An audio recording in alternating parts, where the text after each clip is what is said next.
Suite à des actes de malveillance et les incivilités de cet été, nous allons renforcer le réseau vidéo de surveillance sur les 2 parkings du Vieux-Bourg et sur le secteur du stade.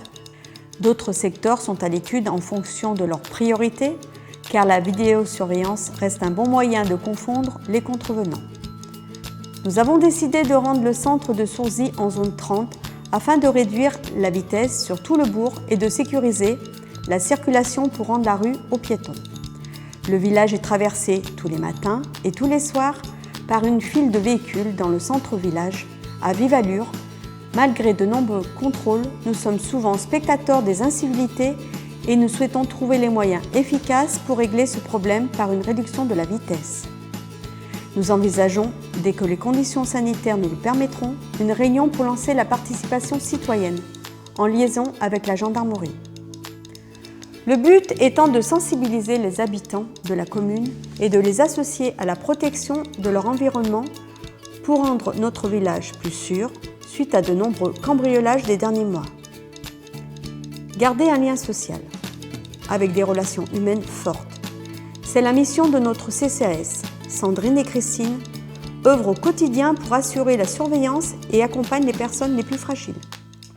Nous avons eu le regret d'annuler le traditionnel repas des anciens en fin d'année, mais cela n'est que partie remise.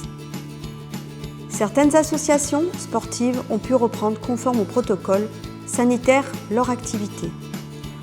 Les présidents des associations veillent à la bonne tenue des règles barrières et la municipalité a été à l'écoute des possibilités de reprise si cela était le cas. Je les remercie pour leur investissement. Nous remercions également les associations de l'école du Garon et des Landes, et également le coup de pouce des écoles pour leur engagement sans faille à maintenir des actions.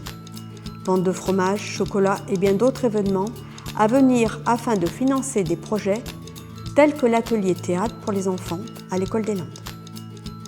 Nous remercions Jeanne Drouet, nouveau professeur de musique qui a su prendre magnifiquement la relève de Claude Confort, parti pour d'autres aventures. Nous souhaitons également un bon démarrage à notre nouvelle directrice de la crèche, Laurence Collet-Desprez, autour d'une équipe soudée sur qui nous avons pu compter toute l'année. Nous avons, grâce aux élus en charge de la communication, créé de nouveaux outils plus modernes. Un nouveau site est en préparation. Également, un bulletin municipal a vu le jour, Montanimag, avec un nouveau prestataire. Une inscription aux réseaux sociaux pour être dans une mouvance plus active. Les élus de la communication, Suzanne et Virginie, ont bien œuvré pour la mise en place de cette nouvelle communication qui commence à porter ses fruits.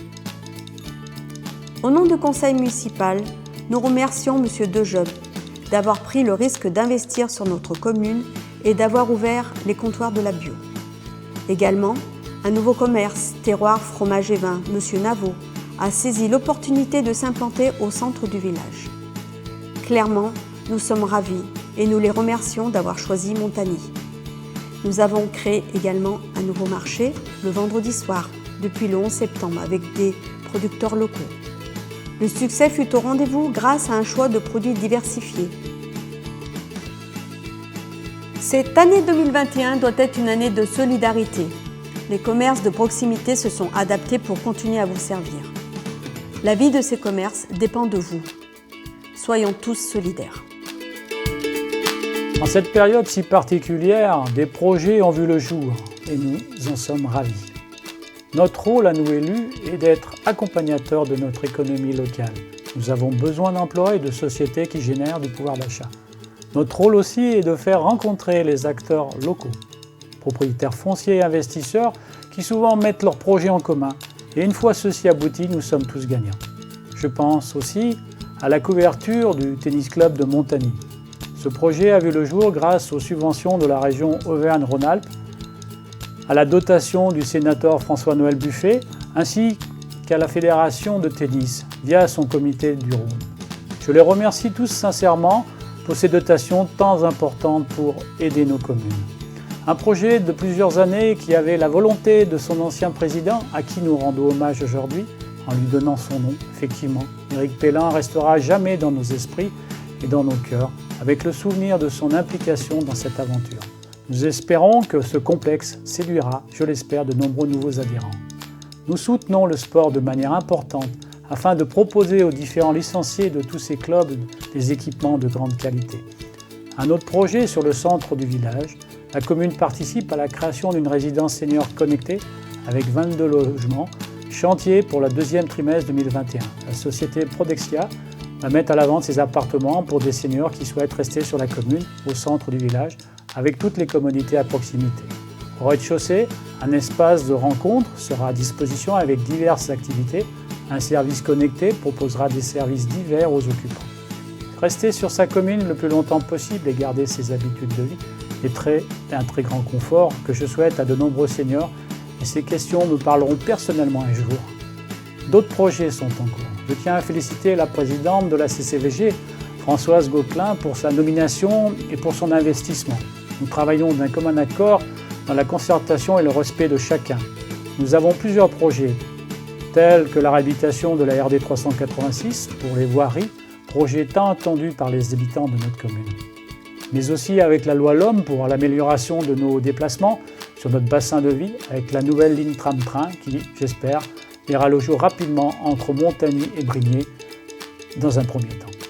Nous avançons à grands pas sur le projet de la ferme photovoltaïque avec la CNR. Nous soutenons le projet qui permettra de produire de l'énergie pour environ 1800 foyers.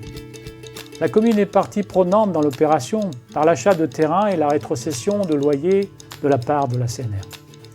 Nous lançons une étude aussi sur le terrain de la Combe-Cudon, au pied du Vieux-Bourg, afin de développer un peu plus le tourisme sur notre commune, qui le vaut bien. En effet, nous souhaitons aménager cette zone de loisirs avec un parcours de santé et une aire de jeu sur plus de 2,7 hectares et de la compléter d'une aire de camping-car. Nous étudions aussi l'agrandissement de la maison médicale afin de renforcer l'équipe d'un nouveau médecin, mais aussi d'une nouvelle orthophoniste. La crise Covid n'est pas finie et il faudra encore nous protéger, assurer la gestion de cette crise et répondre aux attentes de nos habitants. Je pense que cette période sera pour beaucoup une prise de conscience afin de revenir à l'essentiel, à protéger notre environnement par des mesures simples, mais aussi de changer certains de nos comportements personnels. Je voulais rendre aussi hommage à nos disparus avec une mention spéciale à Marius Duplessis, ancien compagnon de la Libération. Et aussi, je tiens à remercier notre médecin village, Marc de Paya, qui pendant plus de 30 ans a soigné les habitants de notre village, aujourd'hui parti pour une retraite bien méritée. Je tiens à remercier tous les élus de mon équipe pour leur action et leur engagement. 2021 sera une année de reprise d'activité pour tout le monde et je souhaite un retour à la normale le plus vite possible afin d'oublier cette année 2020 qui fut un petit cauchemar où nous nous réveillons à peine.